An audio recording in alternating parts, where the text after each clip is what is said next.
Hello friends, अब हम करने जा रहे हैं concept of money cost of production. Basically concept cost of production का मतलब होता क्या है और इसके कंसेप्ट्स हैं क्या basically. So cost refers to the expenditure incurred on the factor input as well as non-factor inputs utilized in production of goods and services. Cost refer करता है expenditure incurred on the factor as well as non factor inputs, मतलब वो खर्चा जो हम factor या non factor input पे करते हैं ताकि वो उसको हम प्रोडक्शन में यूटिलाइज कर सकें, that is known as cost.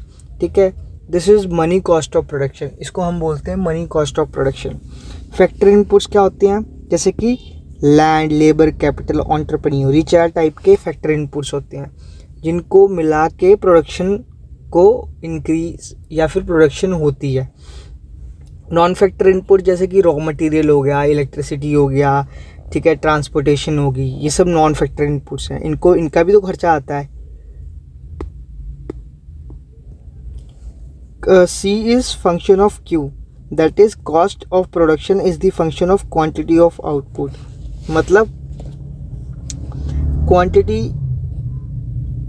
मतलब कॉस्ट जो है वो फंक्शन किसका है, क्वांटिटी ऑफ आउटपुट का। जितनी ज़्यादा क्वांटिटी बढ़ेगी फिर कॉस्ट भी उसी हिसाब से उतना बढ़ेगा या घटेगा, है ना, right. So this is the relationship between cost and quantity of output. As quantity of output goes increasing, cost also goes on increasing.